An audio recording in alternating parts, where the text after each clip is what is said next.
steadfast in thy word. Curve those who... The Lord be with you.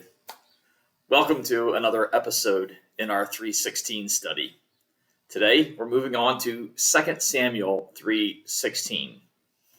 I've written a number of things on our whiteboard, and I think this is a good summary of this chapter.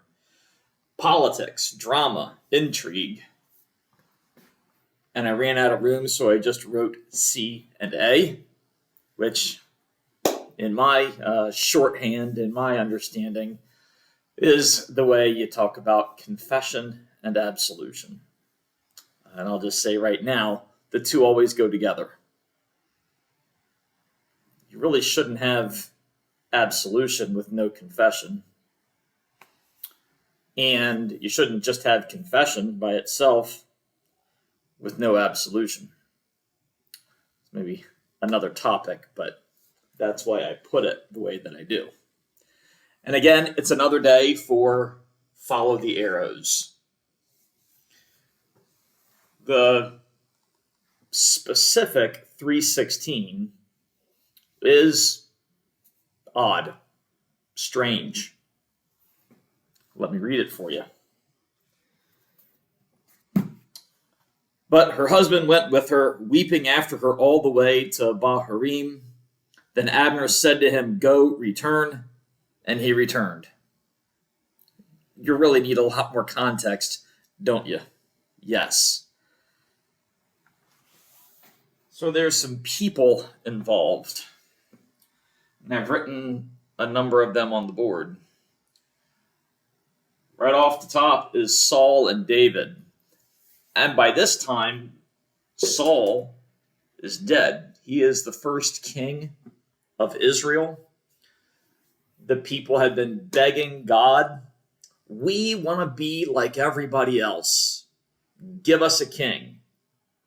So God gave them Saul, and he was a good king until he wasn't.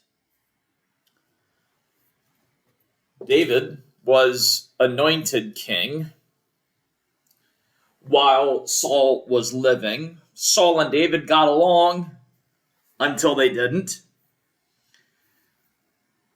And what we know about kings is that it's usually a hereditary position. David had a friend named Jonathan, best friends. They loved each other. They were friends. Saul had another son. His name was Ishbosheth. When Saul dies, who do you think should be king? David or Ishbosheth? And the Lord said it was going to be this guy. Some people wanted this guy. Now we have this person right here. His name's Abner. He was a commander in Saul's army. So he's connected to Saul, but also connected to David. Now let me try to read some of this and figure out why. Where did these connections come from? This is 2 Samuel chapter 3. There was a long war between the house of Saul and the house of David. And David grew stronger and stronger, while the house of Saul became weaker and weaker. And sons were born to David at Hebron. His firstborn was Amnon, of Ahinoam of Jezreel, and his second Chileab, of Abigail, the widow of Nabal of Carmel, and the third Absalom, the son of Maacah, the daughter of Talmai, king of Geshur, and the fourth Adonijah, the son of Haggith, and the fifth Shephatiah, the son of Abitai, and the sixth Ithream of Eglah, David's wife. These were born to David in Hebron. While there was war between the house of Saul and the house of David, Abner was making himself strong in the house of Saul. Now Saul had a concubine whose name was Rizpah, the daughter of Aiah. And Ishbosheth sent to Abner, "Why have you gone into my father's concubine?" Then Abner was very angry over the words of Ishbosheth and said, "Am I a dog's head of Judah? To this day I keep showing steadfast love to the house of Saul your father, to his brothers and to his friends, and have not given you into the hand of David. And yet you charge me today with a fault concerning a woman? God do so to Abner, and more also, if I do not accomplish for David what the Lord has sworn to him, to transfer the kingdom from the house of Saul, and set up the throne of David over Israel and over Judah, from Dan to Beersheba." And Ishbosheth could not answer Abner another word, because he feared him. And Abner sent messengers to David on his behalf, saying, "To whom does the land belong? Make your covenant with me, and behold, my hand shall be with you, to bring over all Israel to you." And he said, "Good, I will make a covenant with you. But one thing I require of you, that is, you shall not see my face unless you first bring Michal, Saul's daughter, when you come to see my face." Then David sent messengers to Ishbosheth, Saul's son, saying, "Give me my wife Michal, for whom I paid the bridal price of 100 foreskins of the Philistines." And Ishbosheth sent and took her from her husband, Paltiel, the son of Laish. But her husband went with her, weeping after her all the way to Bahurim. Then Abner said to him, "Go, return." And he returned. I know there's things you probably have never heard in there, names you've never heard in there. But you have heard of drama and intrigue and politics. So the house of David and the house of Saul were at war. David was growing stronger. Saul was growing weaker. Abner was a commander in Saul's army. And he was gaining strength. Ishbosheth was the leader of the house of Saul. When leaders see others gaining in popularity, what can happen to the leader? They get a little nervous. Maybe that popular guy over there wants my job. So what can I do? I think I'm going to cut him off at the knees. So Saul had a concubine whose name was Rizpah. Ishbosheth accused Abner of having an affair with Rizpah. And Abner got mad. "I've been loyal to the house of Saul, your father. I could have given you to David, but I didn't. May God do so to me and more if I don't make what the Lord said was going to happen. Maybe pause right here for a moment. Drawing a little map right here. This is the coastline of Israel, Mediterranean Sea. Israel is a really easy map to draw. You start with the Sea of Galilee in the north. You connect it with the Jordan River, and pretty much straight below it is the Dead Sea. Put a couple of dots on here. This is the city of Dan, and this is the city of Beersheba. Dan to Beersheba is pretty much Israel north to south. At this time, it wasn't official, but the nation of Israel was divided in two. The northern portion was called Israel, and the southern portion was called Judah.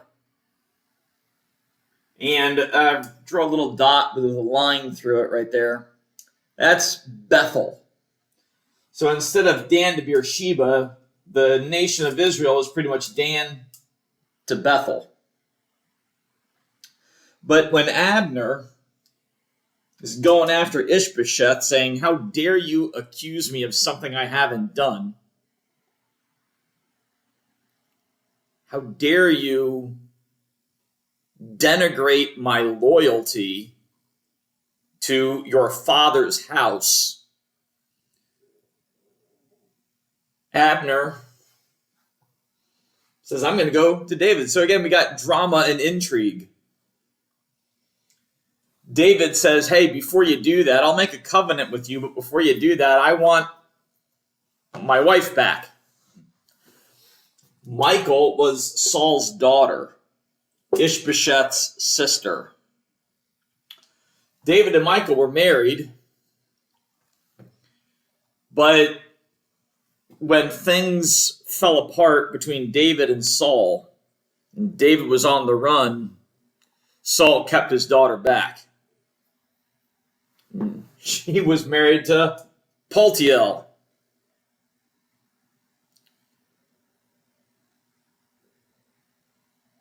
But Michal came back to David. Paltiel went weeping with her.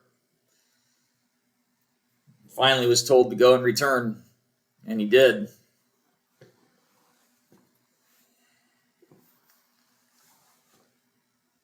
Sometimes the Old Testament has more drama than anything we'll find in a book, a TV show, a movie, a streaming series.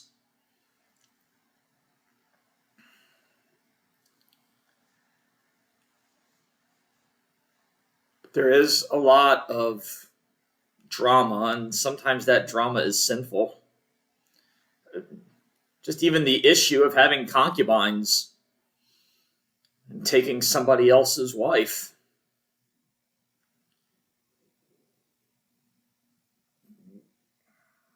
Power. Power is tempting. How do we get it? How do we use it? Those are things God's people have wrestled with ever since. You could probably even make a pretty good case that Adam and Eve and the devil in the garden was a matter of power. Don't you want to be like God? Well, yeah, I do. I would love to be God.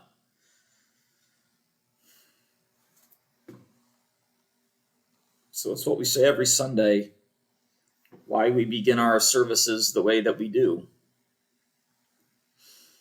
I am sinful by nature. I know I have said this before in another video. Our sinful fruit has to come from someplace. And it comes from our sinful root. We are sinful by nature. It's not just the things we do. It's that identity of ours. So we confess that we have sinned against God, in thought, word, and deed. We've sinned against those we've loved, friends, strangers. And as I said at the beginning, we don't confess just to confess. We confess for the absolution God brings to us. That for the sake of Jesus Christ, our sins are forgiven. David, right over my shoulder. Abner, over my shoulder also. David was a great sinner and a great king, bringing words of comfort to us through the Psalms, showing humility and honesty. So much drama, great stories, an opportunity for us to reflect on our nature and how God redeems that nature. Thanks for watching. We'll see you in our next episode. Bye-bye. never more